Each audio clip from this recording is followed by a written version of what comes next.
Hi అండి. Hello, welcome back to my channel అండి. నేను మీ శ్రీదేవి. సో అందరూ ఎలా ఉన్నారండి? నేనైతే చాలా బాగున్నాను. ఇక సండే నా మార్నింగ్ నుంచి ఈవినింగ్ నైట్ డిన్నర్ అయ్యే వరకు నా రొటీన్ బ్లాగ్ అయితే మీ అందరితో షేర్ చేసుకోవాలనుకుంటున్నాను. సో ఎక్కడ స్కిప్ చేయకుండా చివరి వరకు చూడండి ఫ్రెండ్స్. ఒక చిన్న రిక్వెస్ట్, అలాగే మన వీడియోకు లైక్ చేయండి.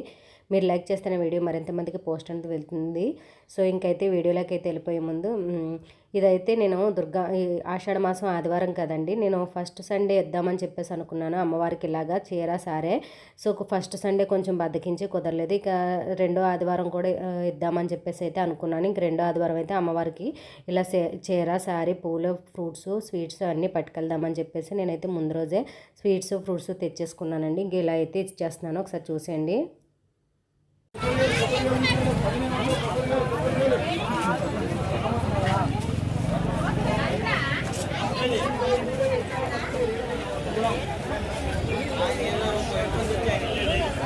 తీసుకుంటుందా?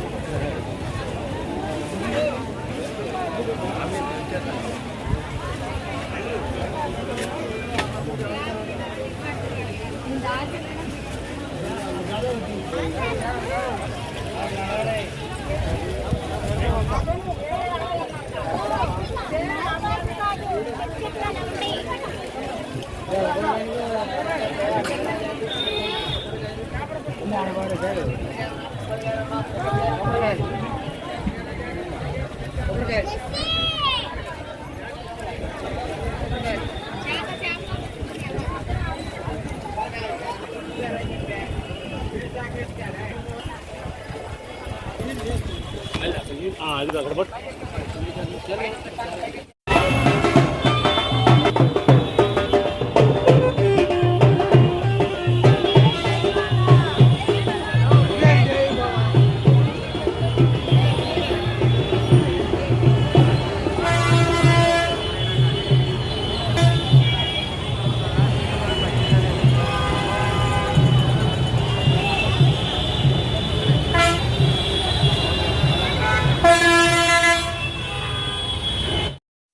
ఫ్రెండ్స్ చూస్తున్నారు కదా, టెంపుల్కి అయితే ఎంత జనం వచ్చారో ఆ విధంగా అయితే సార్ అయితే సమర్పిస్తారండి. తెలంగాణ నుంచి ఒక 1000 మంది అయితే బోనాలు పట్టుకొని వస్తున్నారంట. సో ఇంకైతే టెంపుల్ అయితే ఇంకా అసలు ఖాళీ ఉండదని చెప్పేసి మేము ఎర్లీ మార్నింగ్ అయితే కొంచెం ఫ్రీగా వెళ్ళొచ్చేయచ్చులే అని చెప్పేసి ఎర్లీ మార్నింగే 5కే లేచి మేమైతే 7:30కి ఆ టైంలో అయితే బయలుదేరిపోయామండి టెంపుల్కి. ఇంక మేము టెంపుల్కి వెళ్ళేసరికి వర్షం కూడా బాగా పడుతుంది. సో మేమైతే ఆటోలో అయితే వెళ్ళిపోయామండి.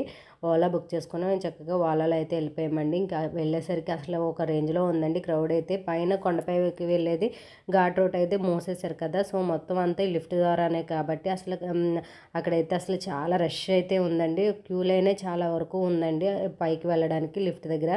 సో మేమైతే ఎలాగోలాగైతే పైకి అయితే వెళ్ళిపోయాము. వెళ్ళిపోయిన తర్వాత అక్కడ టెంపుల్ దగ్గరికి లోపలికి వెళ్ళే దగ్గర ఇంకా అమ్మవారికి శారీ సమర్పించుకుందాం అనుకుంటున్నాను కదా, అన్నీ అయితే ఓ పళ్ళలో అయితే సర్దేసుకుంటున్నానండి. మొత్తం చీర, నేను పట్టుకెళ్ళిన ఫ్రూట్స్ పువ్వులు ఇవన్నీ ఒక పళ్ళులో ట్రేలో అయితే సర్దేసుకున్నాను.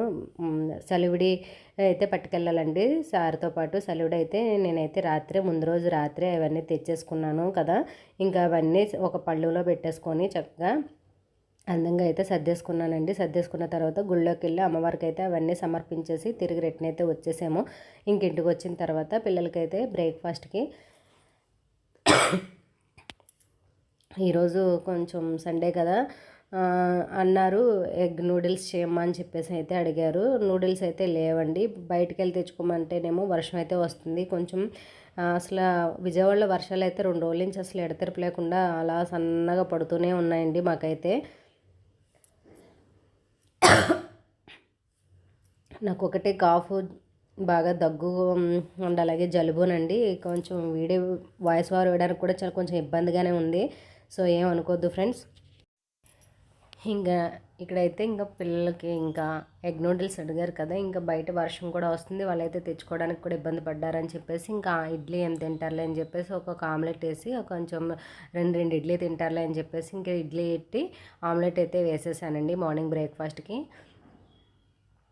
మాకు ఇక్కడ పూల మార్కెట్ దగ్గరే కాబట్టి మా వారైతే మేము 5కి లేచాం కదా, మేము రెడీ అయ్యి ఫ్రెష్ అయ్యేలోపు మా వారు ఫ్రెష్ అయ్యి చక్కగా పూలు అయితే తీసుకొచ్చారండి. జాజులు చాలా బాగున్నాయి, తక్కువకే ఇచ్చారండి. చాలా మూరలోనే నేనైతే లెక్క పెట్టలేదు. అమ్మవారికి పెద్ద దండ ఇచ్చేసి ఇంకొన్ని తొలి ఏకాదశి వస్తుంది కదా, మరికొన్ని అయితే ఫ్రిడ్జ్లో పెట్టి ఉంచాను. మంగళవారం దశమి రోజున అమ్మవారి పటానికి వేయొచ్చులే అని చెప్పేసి ఇంకా ఫ్రిడ్జ్లో అయితే పెట్టి ఉంచానండి. బాగుంటే వేద్దామని చెప్పేసి. కానీ పూలు అయితే చాలా బాగున్నాయండి, ఫ్రెష్గా ఉన్నాయి. ఇంకా తీసుకొచ్చేసారండి ఒకసారి నాకు. ఇక్కడైతే వంట కూడా ఇంకా మటన్ తీసుకొచ్చారు. టిఫిన్లు అయిపోయిన తర్వాత పిల్లలకి నేనైతే వంట కూడా చేసేస్తున్నాను ఓ పక్క. అప్పటికే నాకు 12 అయిపోయింది. ఇదైతే నేను ముందు రోజు పిల్లలు ఈ లంచ్ బ్యాగ్స్ అయితే బాగా మురికి పట్టేసినాయి. ఇంక వాష్ చేద్దామని చెప్పేసి నానబెట్టేశానండి. సాటర్డే నైట్ అయితే నానబెట్టేశాను. సాటర్డే స్కూల్కి వెళ్ళలేదు, సాటర్డే మార్నింగ్ నానబెడదాం అనుకున్నాను, మర్చిపోయానండి. సో ఇంకైతే నైట్ అయితే నానబెట్టేసి వాష్ చేసేసాను.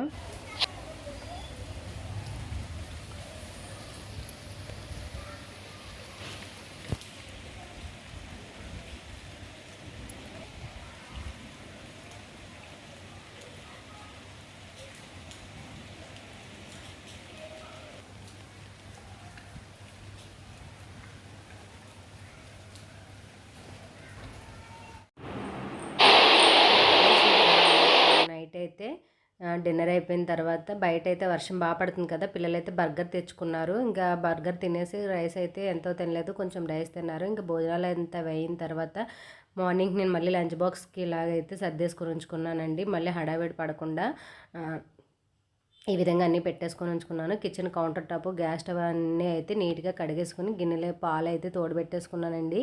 ఇలా పాలు తోడుపెట్టేసుకొని గిన్నెలు అయితే